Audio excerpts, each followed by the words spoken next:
que son el Colegio Nacional Buenos Aires y el Colegio Carlos Pellegrini, y el ILSE, que es un colegio asociado a la UBA, porque la UBA tiene una supervisión académica de su gestión.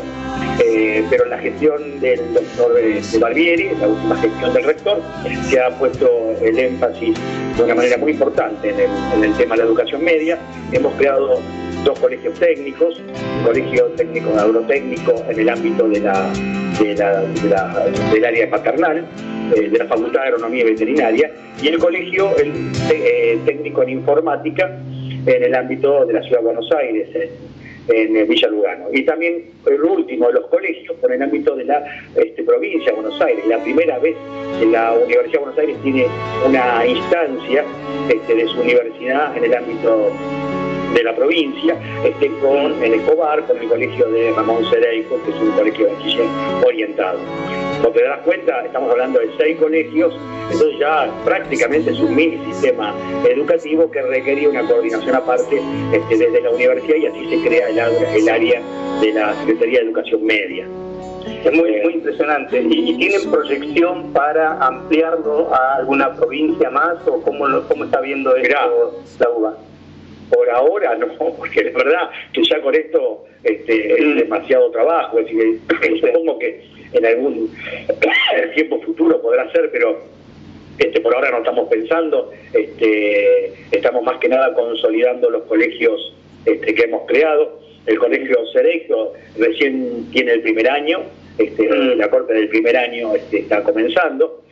Hace poco hemos terminado con la corte final del colegio del agrotécnico, y este año está terminando recién el colegio técnico en informática de Lugano, con lo cual estamos en un proceso de consolidación de lo que habíamos creado en su momento.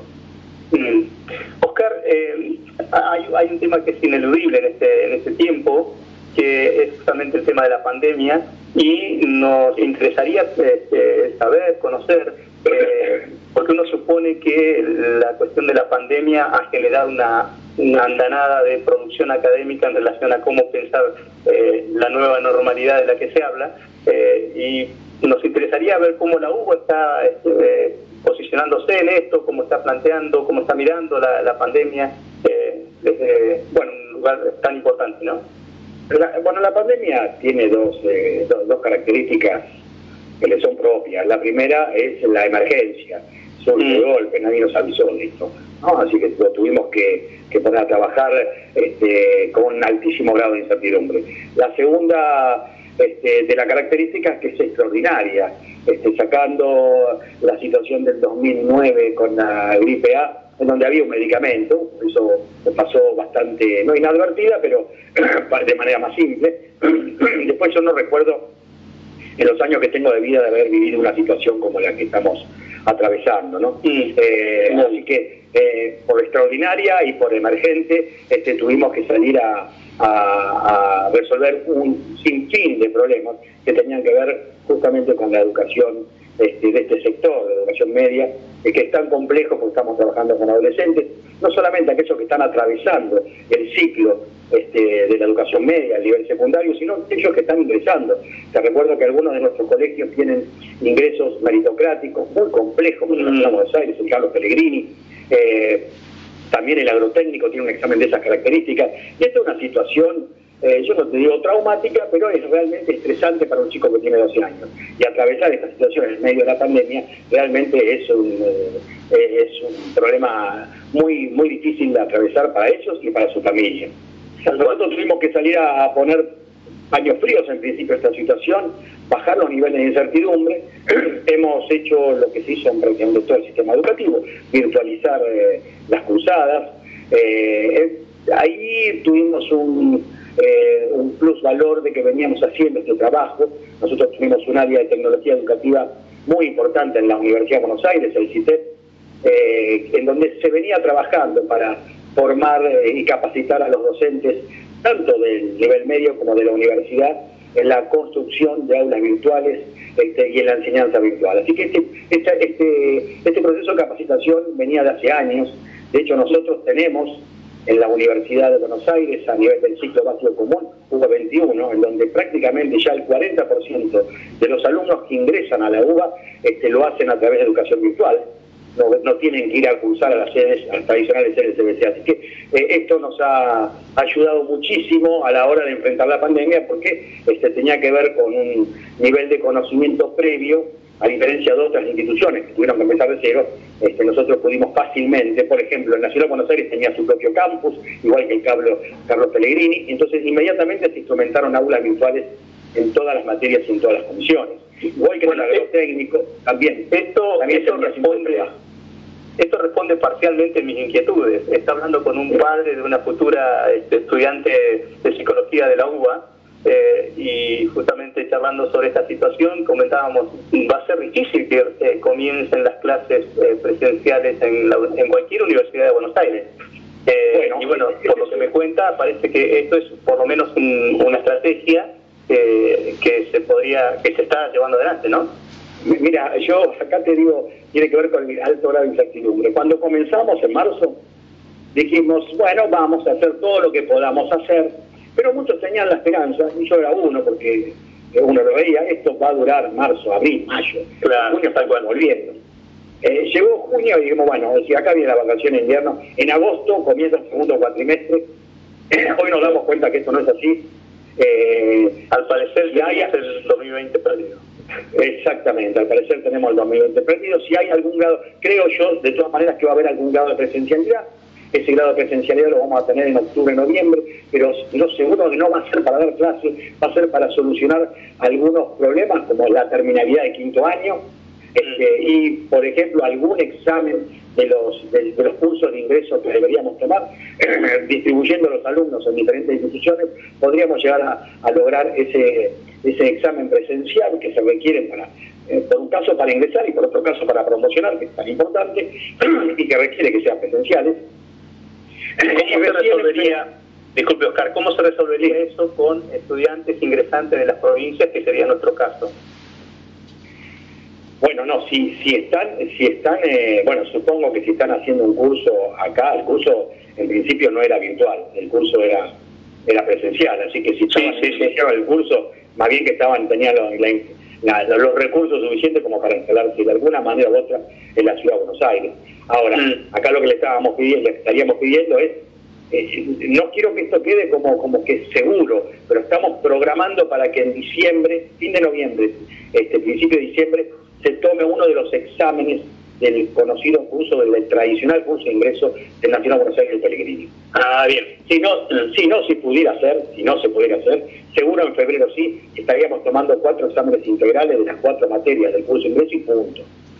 Lo mismo pasaría para las mesas de terminalidad de quinto año de los colegios. Si no se puede hacer en diciembre, lo intentaríamos en diciembre, si no lo haríamos en febrero, pero en febrero estaríamos terminando seguro la terminalidad de quinto y el ingreso de los alumnos. Lo otro, como dijo el ministro en su momento, seguirá articulando entre el ciclo lectivo 2020 y 2021, tratando de saltar los temas que no se dieron lo suficientemente bien a través de la virtualidad, y logrando la promoción de los alumnos de los diferentes ciclos y años en el secundario, ¿no? Hacia el 2021. Perfecto. Pero ya estamos en otra situación. De todas maneras, tu pregunta está muy bien, porque hoy estamos pensando en realmente una nueva normalidad, porque esto no implica que tampoco yo soy de los que piensa que vamos a volver en marzo, excepto que nos den la vacuna ahora y que haya cierto grado de seguridad y logremos inmunizar colectivamente a la comunidad. Claro, aún cuando aparezca la vacuna va a ser un proceso lento, ¿no?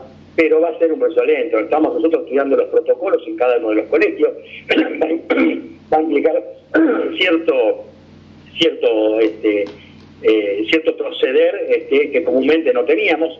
En cada ingreso a los colegios va a haber entradas sanitizantes, circulación unidireccional, las aulas vamos a tener un aforo muy reducido, de no más de 10 alumnos por aula. Esto va a implicar una cruzada por turnos. Ya los chicos no van a poder ir todos los días al colegio, sino que irán día por medio, para poder distribuir lo que se aprende en una semana en 15 días, y así o colocarlos a todos. Van a tener que usar barbijo, vamos a tener que limpiar, trabajar con las empresas de limpieza de otra manera, porque hay que limpiar mucho más seguido y con otros productos. Bueno, todo esto se está trabajando y también requiere una inversión determinada para marzo del año que viene. ¿Por qué? Porque también en marzo, como decía, no va a ser tan fácil. Excepto que logramos un alto grado de inmunidad, y yo creo que esto va a venir recién para el segundo cuatrimestre del 2021, ahí estaríamos volviendo a lo que alguna vez conocimos. Sí, va a costar un poco. Una pregunta en relación también que está vinculada un poco también a esto. El presidente Alberto Fernández, tanto en campaña como luego en sus discursos posteriores, ha puesto sobre la mesa, en la discusión pública, la cuestión de la federalización, y en esto, por supuesto, también está la formación académica, y está aquella historia que contaba de los jóvenes que tenían que ser desarraigados de sus provincias para hacer su carrera en otro lugar.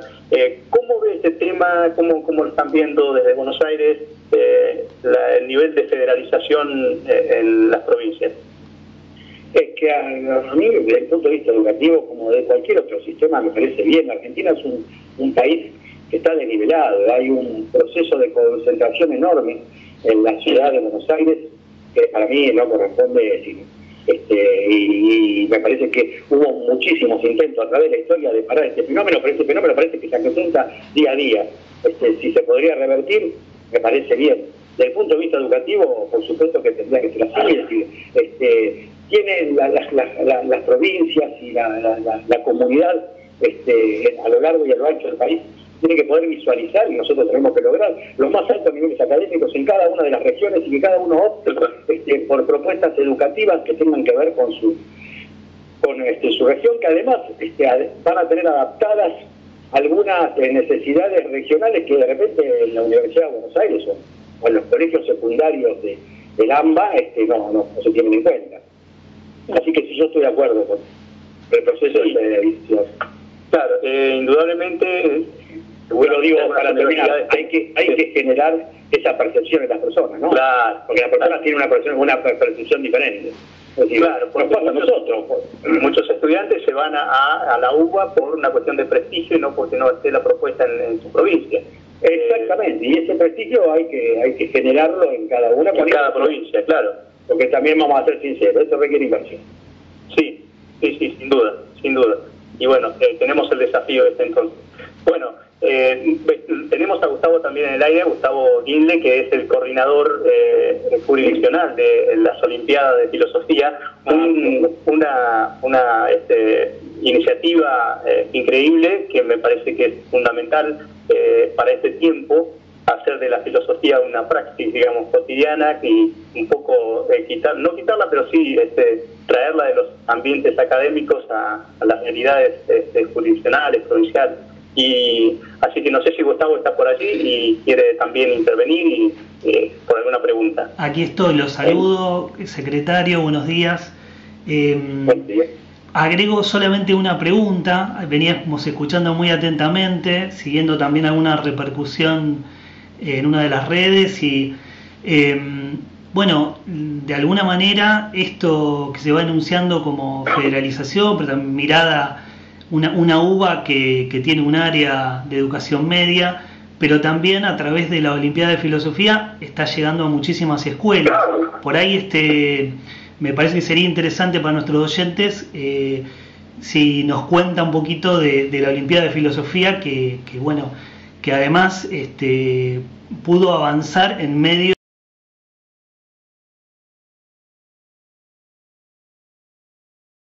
de la Olimpiada de Filosofía, que ha sido tan exitosa, porque a mi modo de ver, y esto es una apreciación personal, hay dos materias que yo creo que son sumamente formativas y no son curriculares y deberían serlo. Uno es el ajedrez, por una cuestión de generar el pensamiento analítico, el razonamiento analítico, y el otro es la filosofía porque genera el pensamiento crítico. Para mí, el pensamiento analítico, el pensamiento crítico es un ejercicio, como si uno fuera en el gimnasio. No creo que estas dos materias, estas dos asignaturas deberían estar institucionalizadas y curricularizadas definitivamente en todos los planes de estudio, incluso y sobre todo en los colegios técnicos. Pero bueno, esto siempre es una lucha y creo que nosotros desde la UBA y con esta Olimpiada Nacional de Filosofía aportamos el grano de arena para que se produzca ese fenómeno, ¿no? Así que estamos muy contentos y seguiremos trabajando en ese sentido. Bueno, muchísimas gracias, Oscar García, secretario de Educación Media de la UBA. Un placer contar con con su palabra y bueno, estamos en contacto. Bueno, muchas gracias a usted y a sus oyentes. Un abrazo. Por dejarme transmitir lo que hace la UBA en ese sentido. Muchas gracias. Saludos. Un abrazo. Gracias. Bueno, ¿qué te pareció, Miguel? Una mirada bien desde la UBA, pero también con un ojo en las provincias, ¿no? Nos resultó bien interesante. Por ahí a lo mejor hubiera sido bueno tener otras preguntas, pero creo que nos dedicó buen tiempo, ¿no? Para traernos esa mirada. Bueno, ojalá que podamos después volver a conectarnos.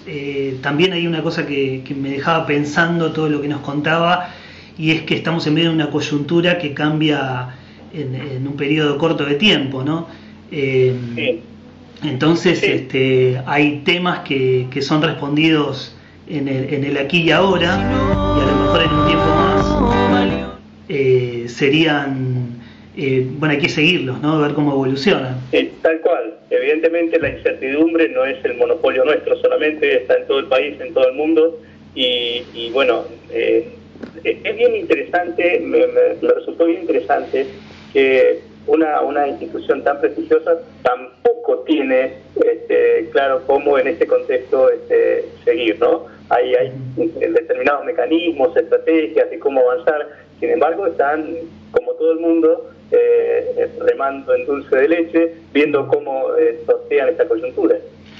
Algo que me llamó también la atención de lo que nos contaba, y que me parece que es una de las novedades, al menos para los que estamos un poco más alejados de Buenos Aires, es escuchar a una autoridad tan alta de la UBA pensando en educación media, en sus escuelas, por dónde van a entrar y por dónde van a salir en el aula, qué siente un pibe de 12 años cuando va a entrar a la secundaria. Me parece que esto le da un plus a la universidad, que a veces la tenemos como... Siempre la articulación entre los niveles fue un dilema, ¿no?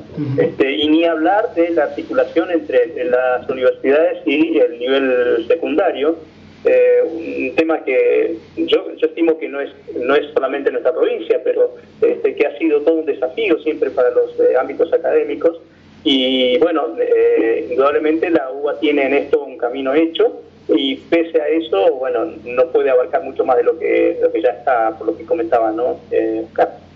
Bueno, Miguel, ¿te parece vamos a una pausa musical y esto todavía no termina?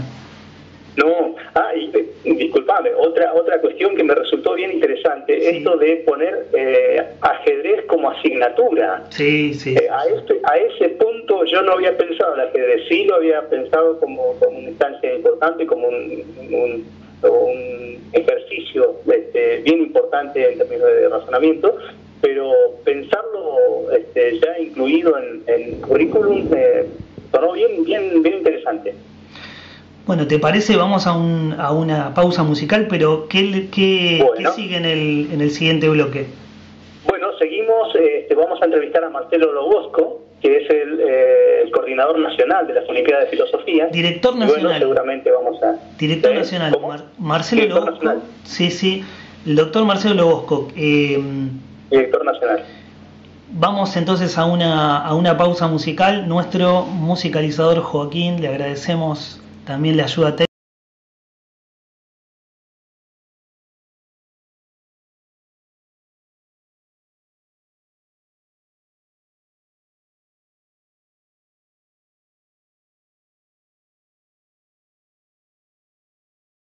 Escuela media universidad, en dar estrategias cognitivas, en todo el Consejo Superior, realmente estamos muy agradecidos, y con muchas universidades de afuera, Salamanca, la Universidad de Roma, la de París 8, la de Ghent, en fin, una serie de universidades que surgen de la Olimpiada Internacional, que este año no se hizo, como decía el secretario, a partir de que, bueno, de esta pandemia que nos hace trabajar en educación desde la incertidumbre, ¿no? Para quienes se están sumando ahora a la radio, les contamos que acabamos de entrevistar en el bloque anterior al secretario de Educación Media de la Universidad de Buenos Aires, y ahora estamos también con nuestro entrevistador Miguel Catrileo, que nos está acompañando aquí en la 90.3 y en Radio Sudaca, al doctor Marcelo Lobosco, director hace unos cuantos años, le vamos a preguntar también un poco de esa historia, de la Olimpiada Argentina de Filosofía, miembro también de la Olimpiada Internacional de Filosofía, que recién nos estaba contando un poco. Así que bienvenidos todos los que están escuchándonos ahora. También sepan que los que se perdieron el primer bloque va a estar grabado y lo van a poder escuchar. Así que bueno, un placer estar compartiendo este rato. Esperamos que tengas... Te vamos a exprimir, Marcelo, te vamos a preguntar varias cosas porque es un lujo tenerte acá. Bueno, les cuento que yo tengo una pregunta bastante personal, porque estaba viendo un poco el currículum de Marcelo y hay un par de producciones ahí que como mínimo me llaman mucho la atención y son como algo así como música para el oído de quienes estamos en humanidades. Marcelo es autor de Subjetividad y Construcción del Otro, y también es autor de La resignificación de la ética ciudadana y los derechos humanos. Son dos títulos que como mínimo generan para nosotros, por lo menos, no sé si para toda la audiencia, pero aquí voy a tomarme el permiso de por lo menos que nos den, que no nos den un seminario, pero sí por lo menos que nos haga una breve referencia a esto. Marcelo, como decíamos, un placer que nos estés escuchando, y me preguntaba sobre la importancia de la filosofía en esta coyuntura, y en particular pensaba en la provincia nuestra, que es una provincia tensionada permanentemente por cuestiones de la vida política, del sistema educativo, y qué puede aportarnos la filosofía, en particular con esta Olimpiada, a esta idea, a la posibilidad de pensar esto. Sí, mira, es una cuestión muy importante, Miguel, ¿no es así? Como decía Derrida, hay un derecho a la filosofía, es decir, un derecho a pensar y a generar una herencia cultural, una herencia simbólica, es decir, no una educación fast food, que todo entra y sale, como una comida fast food, una relación fast food, sino que hay un derecho a la filosofía, como te decía, y eso implica, como decía recién el secretario Oscar García, la posibilidad de... Nosotros no hacemos historia de la filosofía, porque generalmente lo que se aburre a los chicos es... se escucha, ¿no? Sí, se escucha perfecto. Lo que nosotros hacemos no es historia de la filosofía, sino tomamos un problema de la filosofía. Por ejemplo, este año trabajamos batallas conceptuales, el tema del reconocimiento, el prejuicio y el devastamiento ecológico ambiental. Y entonces esto lo sacamos de trabajo con los coordinadores jurisdiccionales, con los trabajos provinciales. Acordate que es una olimpiada que trabaja desde Jujuy hasta Tierra del Fuego, desde Mendoza hasta Entre Ríos. Tenemos muchos inscriptos. El año pasado tuvimos 6.500 y pico, 6.520 y pico inscriptos, y 700 coordinadores escolares, jurisdiccionales.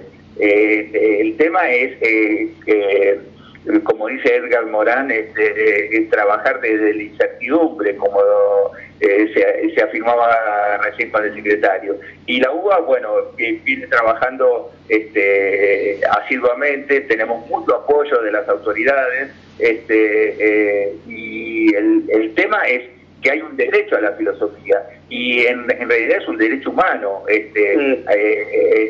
un derecho a poder procesar la información. Así, hablando metafóricamente, así como la licuadora metaboliza toda la comida y saca un producto, la mente humana tiene que metabolizar. Y cuando contaba la vez pasada el secretario en la final nacional que se hace en el complejo de Inacayal de la Universidad de Buenos Aires, que vienen chicos de todas las jurisdicciones, generalmente hay 3 instancias: instancia zonal, instancia jurisdiccional e instancia final nacional, donde vienen 5 de cada provincia por cuestiones de presupuesto. Y el coordinador y un profesor acompañante con los chicos. Bueno, lo que nosotros trabajamos es el tema transversal de la filosofía. La filosofía atraviesa y es una disciplina de síntesis curricular que tendría que estar, en eso siempre lo charlamos con el secretario, tendría que estar curricularmente en todos los diseños curriculares de las provincias, en todos los diseños curriculares de las provincias. Por eso nosotros trabajamos este año el tema de las batallas conceptuales. ¿Por qué? Porque el lenguaje tiene un matiz performativo que no siempre se tiene en cuenta. Performativo supone que al decir hago, es decir, por ejemplo, el juez dice: declaro hipotecada esta casa, y entonces a partir de eso ese pedazo de ese departamento, de esa casa, no es más del propietario. Los declaro marido y mujer, los declaro este matrimonio, declaro este niño bautizado. Esto supone que el lenguaje no es inocente. Si yo en un discurso no nombro la palabra pueblo, no educo para formando ciudadanos reflexivos y críticos, es muy importante, como decía recién el secretario, el pensamiento crítico, es decir, que las cosas, crítica viene del griego, krinein, que significa distinguir, separar cosas. Entonces, no hablar mal de alguien, sino entonces fomentar en los chicos el pensamiento crítico, la reflexión, qué modelo de país, tener una filosofía. Decía el joven Alberti, que se estudia, y seguramente el presidente, el ministro lo tienen muy en cuenta, el ministro Nicolás Trota es muy asiduo a todo este tipo de cosas, por lo que me dijeron,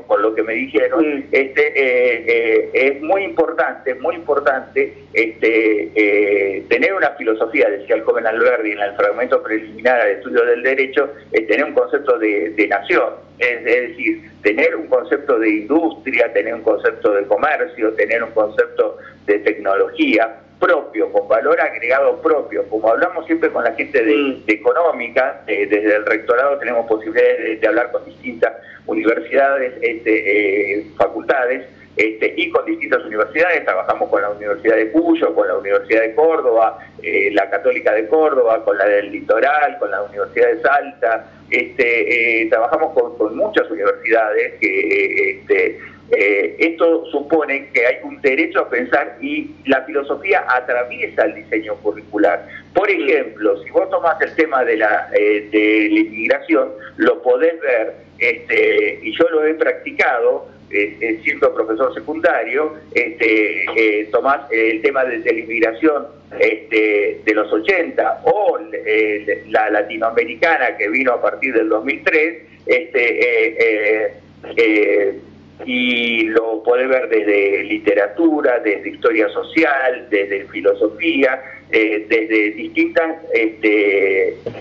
asignaturas, y podés hacer una síntesis. La síntesis simbólica lo hace la filosofía. Es como si vos leyeses distintos diarios y para sacar una noticia llegases a una conclusión que implica un punto de vista. Y esto supone un trabajo muy fuerte, y hay una gran preocupación desde el rectorado de la UBA, desde la Secretaría de Educación Media, desde la Olimpiada de Filosofía, y por eso hemos aprovechado, entre comillas, esta pandemia, esta incertidumbre, para dictar talleres sobre reconocimiento. El sábado empieza un taller a las 14 horas, tenemos 90 y pico de inscriptos, hubo otro taller sobre el prejuicio y otro sobre el devastamiento ecológico ambiental, a partir de lo que pasaba en algunas jurisdicciones donde el año pasado hubo, por una institución llamada CEDIAC, que es una institución tecnológica, un seminario sobre el derecho al agua. O sea, de lo que se trata es que el derecho, como dice el director del CEDIAC, el Estado no da derechos, sino los reconoce.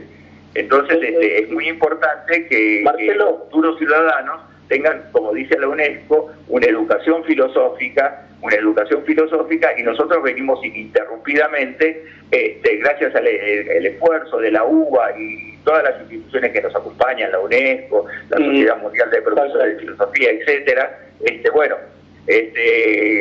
participando, representando a Argentina y formando parte del Comité Internacional de la Olimpíada Internacional de Filosofía, que este año se suspendió por el tema que es público y notorio, el tema de la pandemia.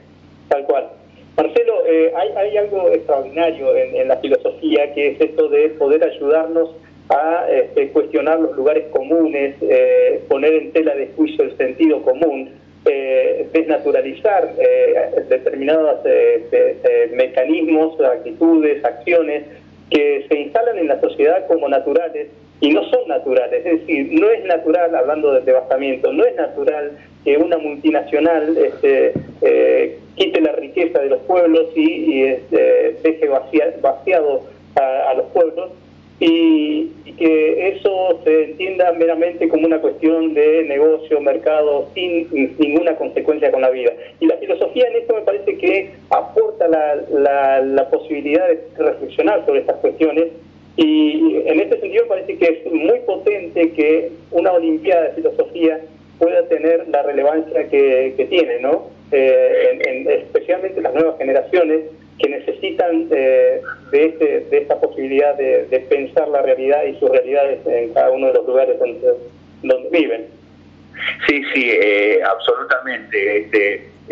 Mira, el tema de que la filosofía interpela las prácticas sociales, interpela, por ejemplo, la exclusión de los pueblos originarios, interpela el tema de lo que está dado y que parece que es común, el tema del género, el tema hace repensar las cuestiones y en ese sentido hay un trabajo muy mancomunado.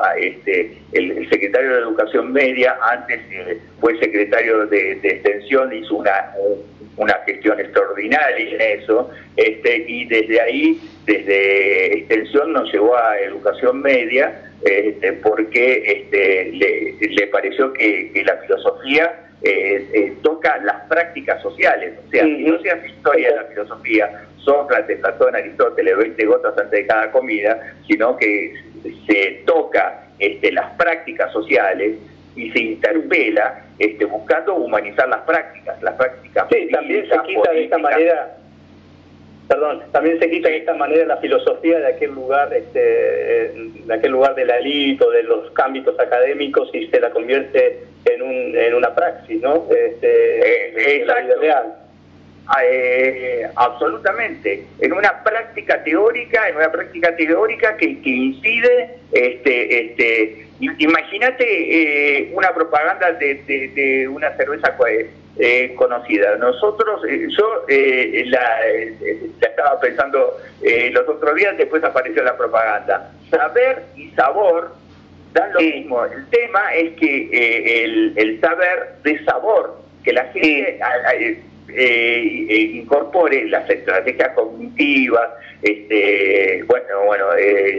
La UBA tiene hace mucho tiempo el tema de UBA 21, que genere en el imaginario que la filosofía no es, tengo una clase de filosofía, es un plomazo insoportable, sino que tiene que ver con la vida cotidiana, con interpelar las prácticas sociales,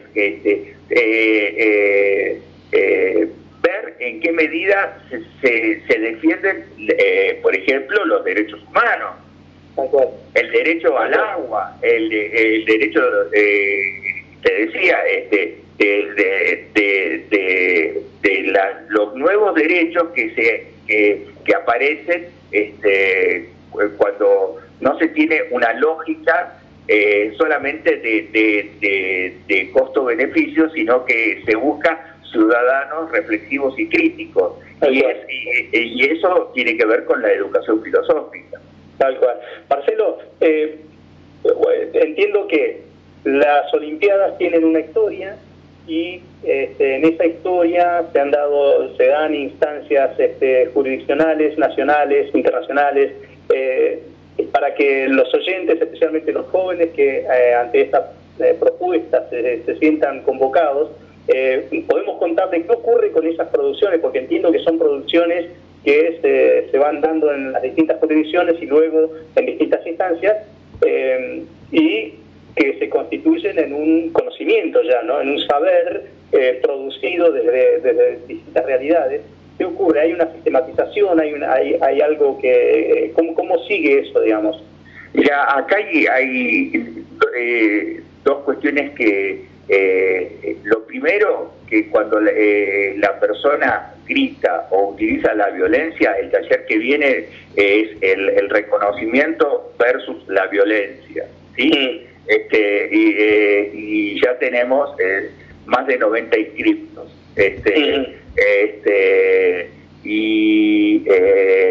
Ahí es muy importante saber qué es un argumento, saber qué es una tesis, qué es una hipótesis.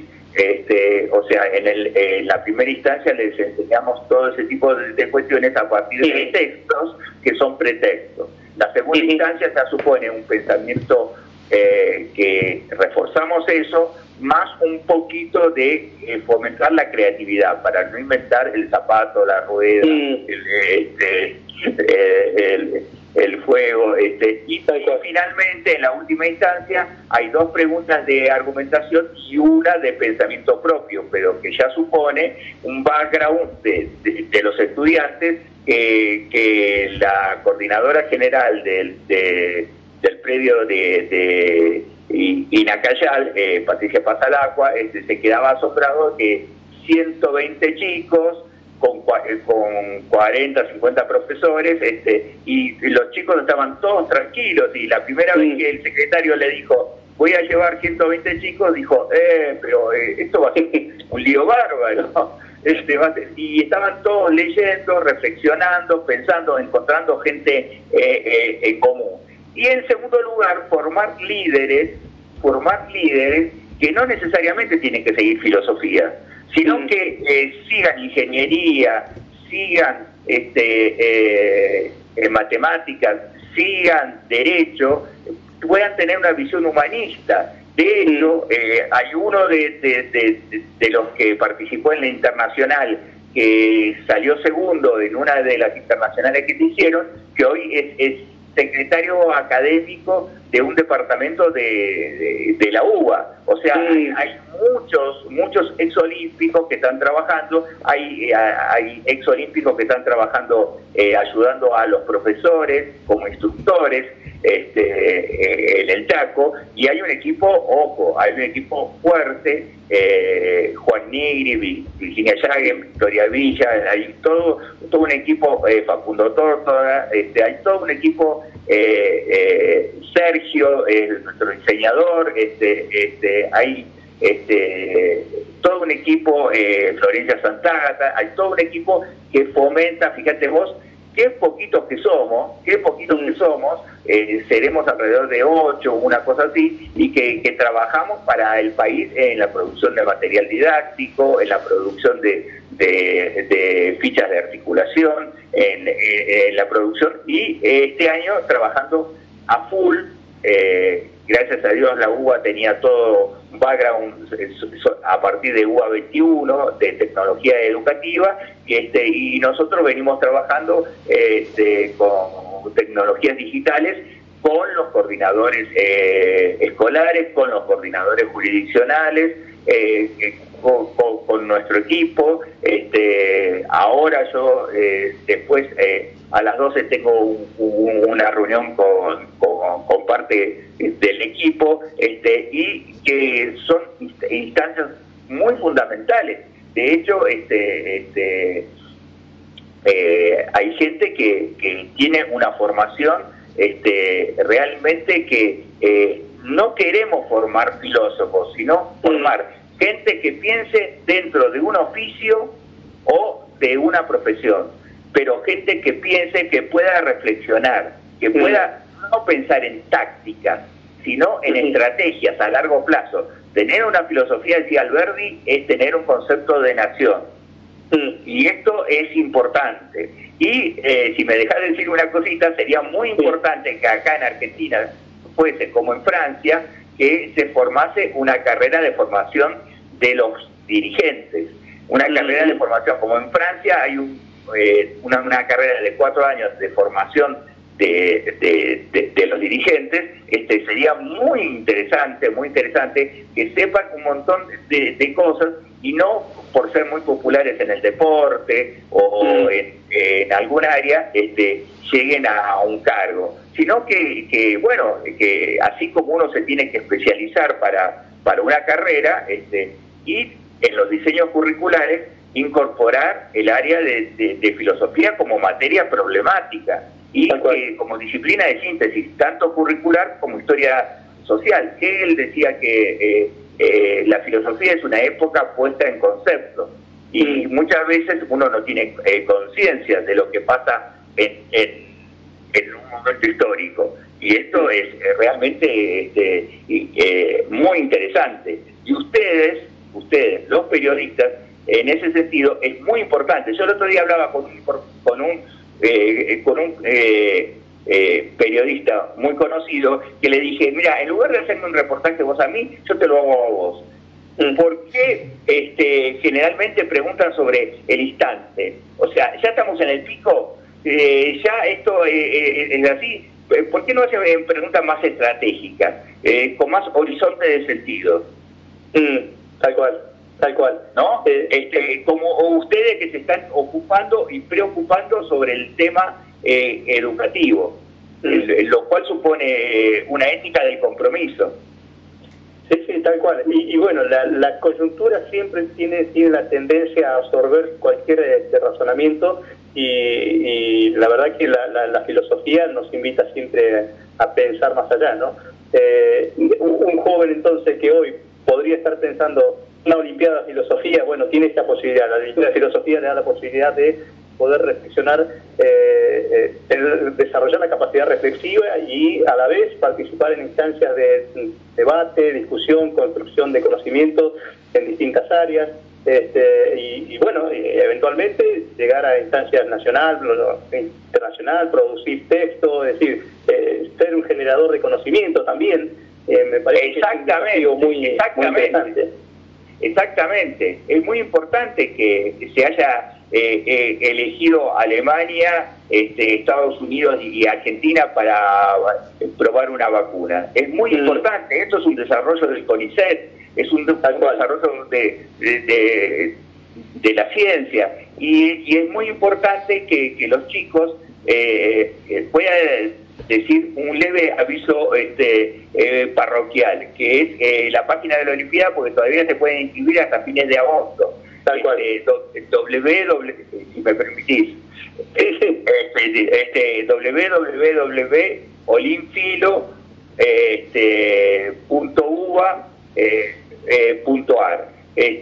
Ahí se pueden Olimpiada Argentina de Filosofía, y entran a la página, o si no, JN olimfilo.uva@gmail.com. Son las páginas este es un mail de una persona particular, que nos estamos manejando en un teletrabajo, en un trabajo desde nuestras casas, que es muy arduo, porque una cosa, imagínate que yo doy posgrado y tengo que hablar del imaginario social. Pero cuando tengo que dar una charla en un secundario, tengo que hablar de la canción, esa canción famosa que de hace unos años de Dividido, ¿qué ves cuando me ves? Es decir, ¿qué me representás? Porque uno no le habla al otro, le habla a la representación imaginaria que tiene el otro. Tal cual. No es lo mismo hablarle al otro que hablar a lo que yo me represento, que es el otro. Y en ese sentido estamos trabajando mucho con Gustavo Pisi, con Gustavo Guinle, con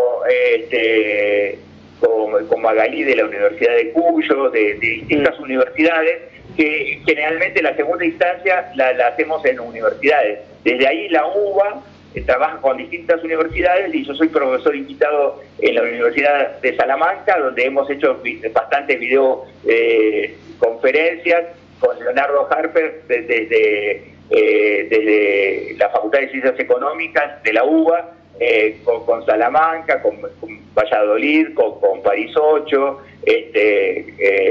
y han venido profesores como de la Universidad de Ghent a exponer, y esto supone un compromiso muy grande por parte de los chicos. Y generalmente lo que ustedes están haciendo es algo extraordinario, extra-ordinario, porque es una cuestión de darle importancia a la educación, darle importancia a las políticas educativas.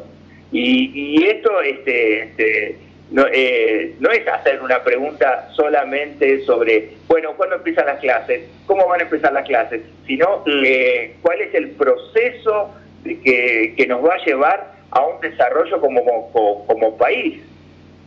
Tal cual. Bueno, tenemos nuestra provincia aquí, a la cual también estamos pensándola, y en este sentido Gustavo Guinle, coordinador provincial de las Olimpiadas, es uno de los que lo conocemos como preocupado por estas cuestiones, así que esperamos que aquí, más allá de la cantidad de jóvenes que se comprometan con esta Olimpiada, podamos tener un proceso más que importante de producción de conocimientos. Marcelo, antes de darle la palabra a Gustavo, te pediría, por una cuestión personal ya esto, un comentario breve respecto a estos dos textos que mencionamos al inicio de la entrevista: subjetividad y constitución del otro, y la resignificación de la ética y la ciudadanía y de derechos humanos. Son producciones tuyas, y como para que podamos conocer brevemente de qué van. Bueno, justamente tenemos unas jornadas de políticas educativas, y bueno, la resignificación es cómo pensar la ética. En realidad hoy se piensa en el mundo, por ejemplo, Axel Honneth en Alemania, tercera generación de la Escuela de Frankfurt, piensa en la eticidad, y la eticidad sería un concepto muy importante para evitar algo que en el plano del sentido común se llama la grieta en Argentina, es decir, poder tener escucha, poder tener empatía, poder escuchar al otro y ver la unidad de la diferencia y la diferencia de la unidad, pero no solamente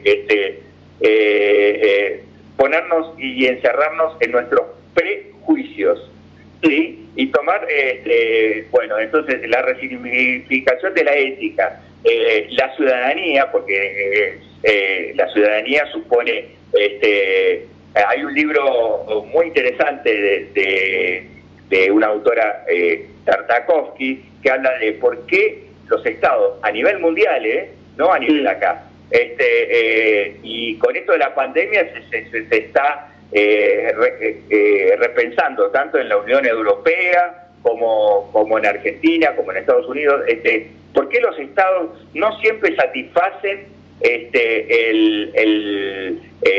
las necesidades de la sociedad civil? Es un viejo problema que viene desde Hegel, Y los derechos humanos implica una necesidad de que dar certezas en un momento de incertezas, ¿no? De dar certezas a los ciudadanos para veo que te tocó el libro. El título me llamó mucho la atención y me parece que hay el resignificar, el concepto de resignificación de la ética de la ciudadanía, más en el año en que fue producido, 2003, era un momento clave, digamos, importante de nuestra historia como país, pero bueno, pensaba, ¿qué sería de esto hoy? Claro, y el tema de los derechos humanos, o sea, el reconocimiento de la educación como un derecho humano, el derecho el tema de los derechos sociales, de los derechos.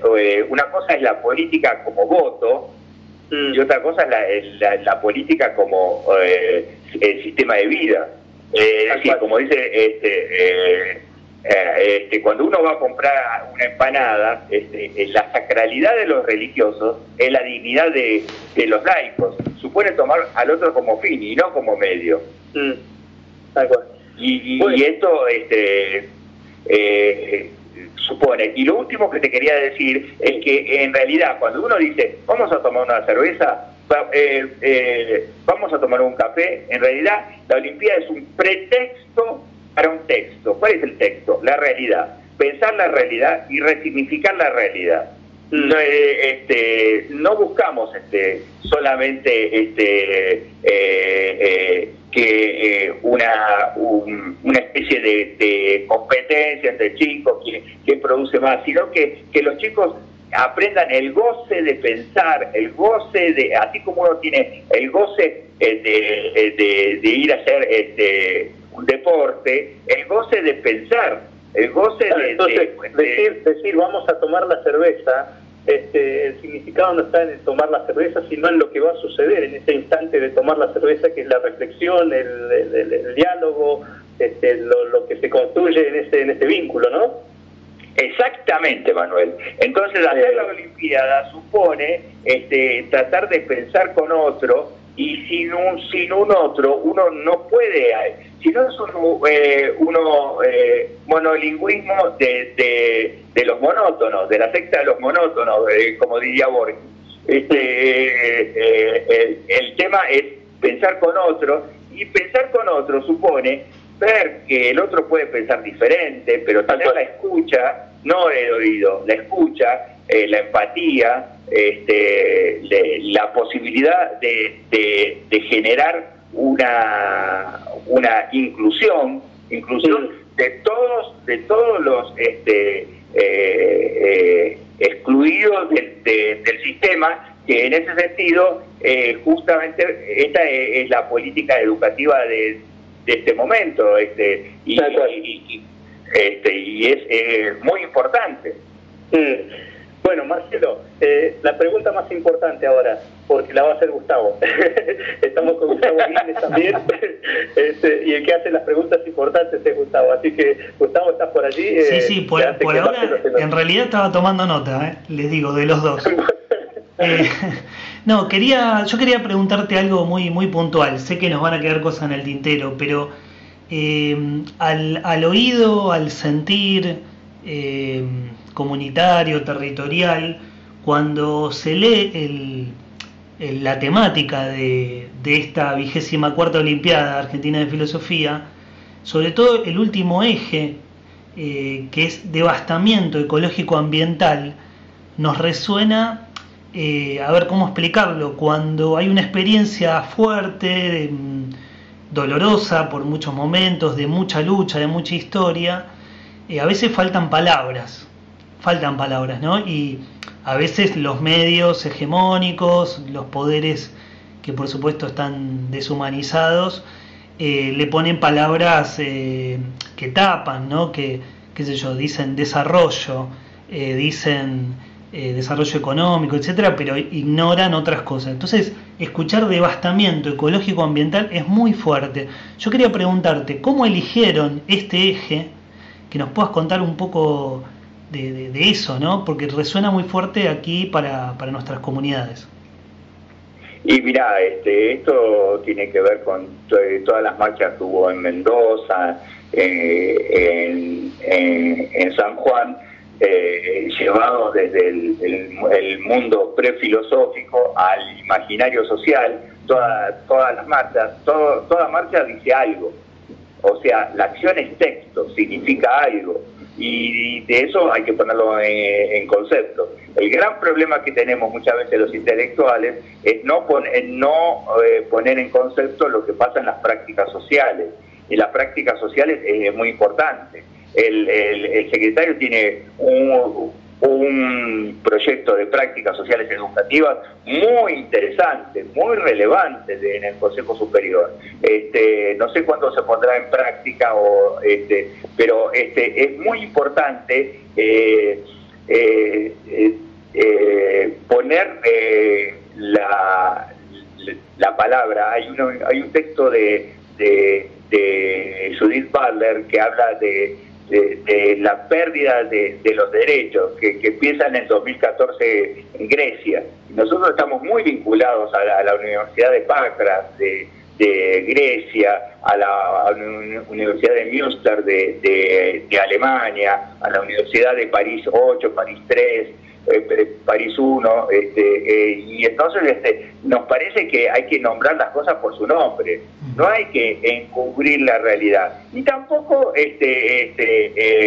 pelearse, ver la unidad de la diferencia y la diferencia de la unidad.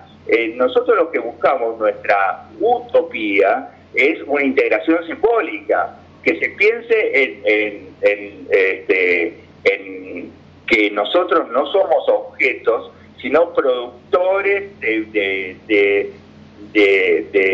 bienes. Entonces, no somos solamente productores de servicios. Y entonces, fíjate vos, yo cuando voy al extranjero, que me manda la universidad o la UNESCO, que hago consultorías, etcétera, siempre un papa argentino, una reina que fue argentina, Messi,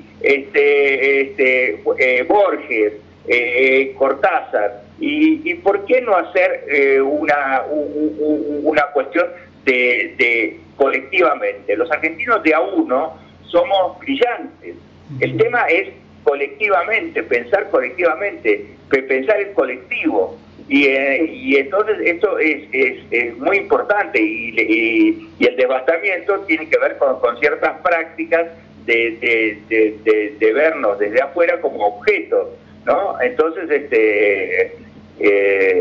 me parece que es una palabra fuerte y que tiene digamos, cuando uno dice una palabra, son multívocas, tienen múltiples significados. Si yo digo banco, puedo decir el banco de depósitos, no te banco, el banco de asientos, y entonces devastamiento tiene que ver con tratar de sacar, y en realidad uno tiene que tener una política cultural, una política educativa, y bueno, eso es lo que se está intentando en este momento. Y entonces esto tiene que ver con la posibilidad de instalar en el sentido común, como dicen algunos autores, bueno, lo que ha pasado con distintos nosotros lo llamamos filosóficamente razón estrecha, un concepto de razón estrecha. La razón estrecha supone un concepto de razón donde no entra el otro, no entra el colectivo. Y hay un libro de Riquet que se llama El sí mismo como un otro. Entonces, tratar al otro como si fuese mi sí mismo. Y entonces, toda relación humana está atravesada por el inconsciente, por la ideología, por la voluntad de poder, como dice Nietzsche. Bueno, pero tratar de buscar una unidad de la diversidad. Y la eticidad es un concepto que trabajan mucho los alemanes, donde la primera palabra que yo aprendí estando en Alemania es Postelum, está prohibido pasar por esta senda. Y entonces yo creo que la unidad, y me parece que es, digamos, a las cosas hay que nombrarlas, no hay que... ese taller desbordó, tuvimos que dejar gente afuera porque hubo 98 inscriptos o algo por el estilo. Digamos, hay que la pandemia se tornó una posibilidad y el año que viene vamos a ver de poder dar en cada jurisdicción, en cada jurisdicción educativa o en cada provincia un curso, porque vemos que hay una demanda muy grande. Ahora me parece que eso supone un reconocimiento, políticas de reconocimiento, políticas de instituir prácticas. La Olimpiada es una práctica instituida que hace 24 años que está. Y bueno, esto es un agradecimiento a la Universidad de Buenos Aires, al Grupo Sancor, a distintos, a la UNESCO, a la Sociedad Internacional de Profesores de Filosofía. Es decir, fíjate vos que yo le hice un reportaje al presidente de la Sociedad Internacional de Profesores de Filosofía y me decía que los chinos hicieron un congreso donde ponían que todos los funcionarios tenían que tener filosofía, porque tenían que saber cómo eran otras visiones del mundo si querían invertir. Y entonces es muy importante la filosofía. No es historia de la filosofía, sino es pensar y procesar la realidad e interpelar las prácticas donde hay. La filosofía no solamente busca la verdad, sino también busca la justicia. Bueno, Marcelo, un placer escucharte, que nos hayas dedicado ese tiempo, que nos invites a reflexionar de la filosofía. Así que muy agradecido de parte de la radio, de parte de Gustavo, mía propia y la audiencia. No, los agradecidos somos nosotros. Yo le agradezco a ustedes, a la radio de ustedes, al secretario que seguramente el rector va a tomar nota de el impacto que va teniendo en distintos lugares, y realmente es muy importante que tener un concepto de filosofía es tener un concepto de nación. Esto lo dice el joven Alberdi 1837. Y Sarmiento, cuando en Francia no había rey y en Argentina no había ciudadanía, en ambos países, porque yo estoy muy vinculado a ambos países, al paralelo de ambos países, se creó ciudadanía, ¿no? Y esto es una cosa muy importante. Lo que ustedes hacen, el lenguaje tiene un matiz performativo, al decir hace, y no es ingenuo. Si uno usa una palabra en lugar de otra, vos te diste muy sagazmente cuenta, muy inteligentemente cuenta, que la palabra devastamiento no es una palabra desarrollo ecológico ambiental, sino que es devastamiento, es poner al otro como objeto de una empresa y por lo tanto excluir a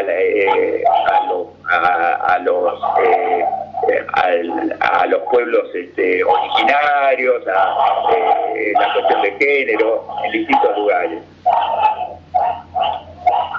Bueno, muy amable, Marcelo, muchas gracias. No, por favor. Gracias, Marcelo. Un abrazo grande. Un abrazo, Bueno, un abrazo grande. Un saludo muy afectuoso. Gustavo, un abrazo. Sí. Bueno, vamos igual a ir a una pausa musical, nos quedamos con muchas cosas dando vuelta. Yo me siento como si estuviera en clase escribiendo también unas cuantas cosas y y hacemos un cierre. ¿Te quedas ahí un ratito más, Miguel? Perfecto, no hay problema. Así reflexionamos un poco. Bueno, ¿qué tema podemos poner? Acá nos están ayudando nuestro musicalizador y Joaquín, y bueno, hay un tema que invita a pensar en esto de ¿se podrá transformar el devastamiento también? Esto de lo devastado, cansancio de las luchas, a los dolores. Bueno, a ver qué nos dice Dafne. Este dolor no quiere ser dolor. Este dolor quiere ser canción.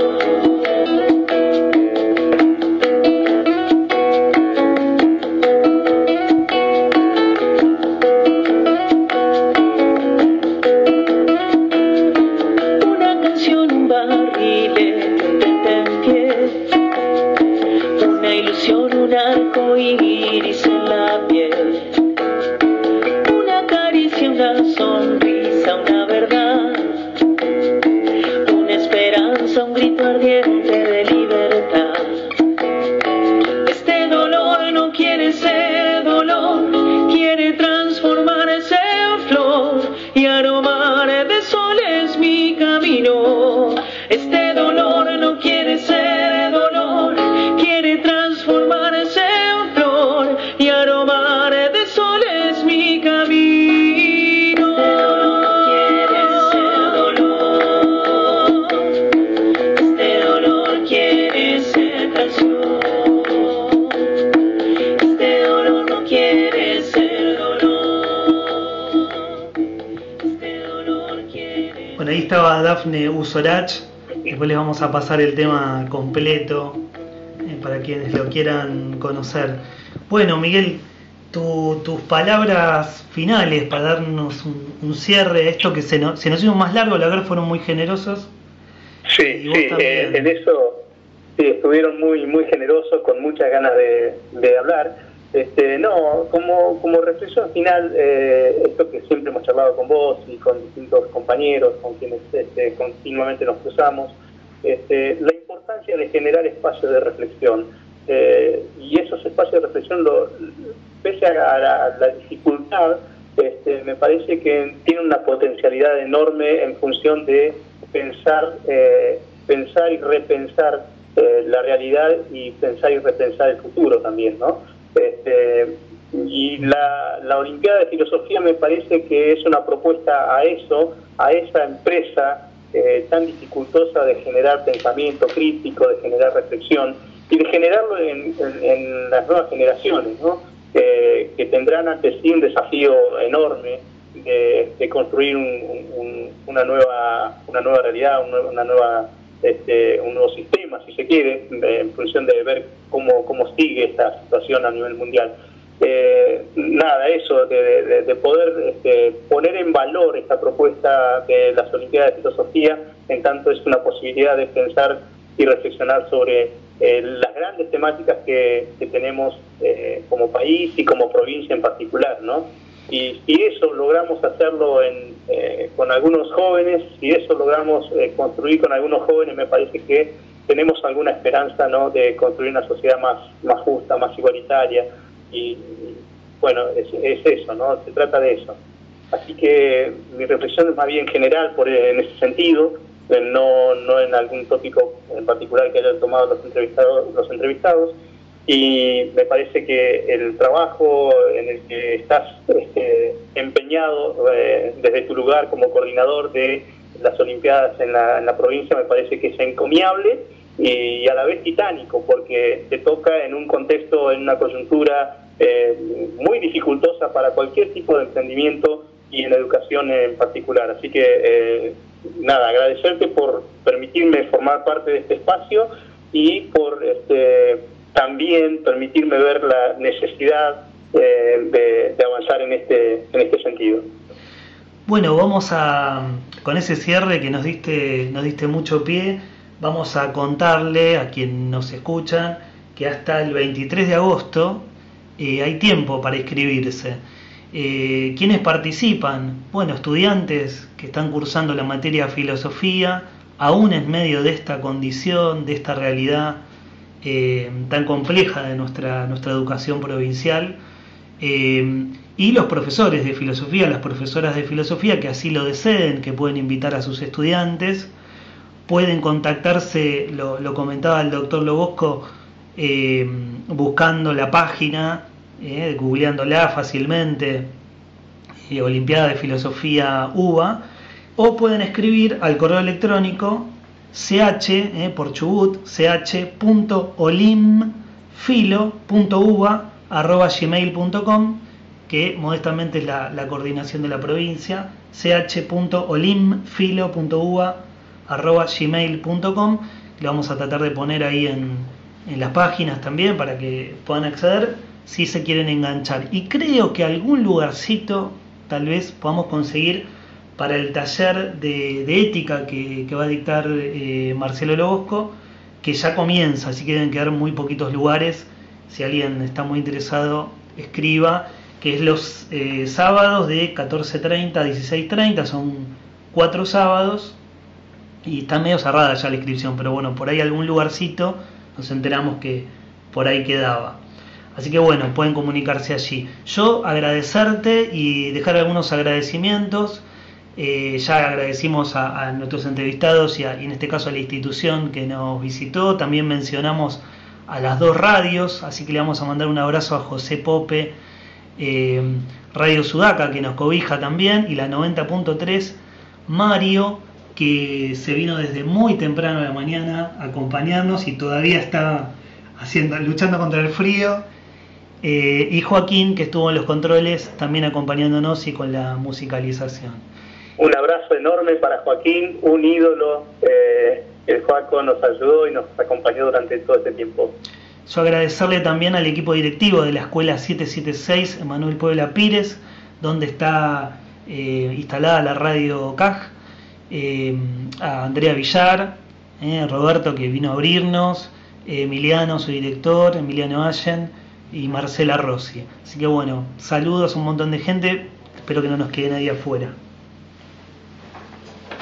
Un abrazo enorme para todos. Seguimos entonces con la mejor música en la 90.3. Les mandamos un abrazo hasta el próximo programa.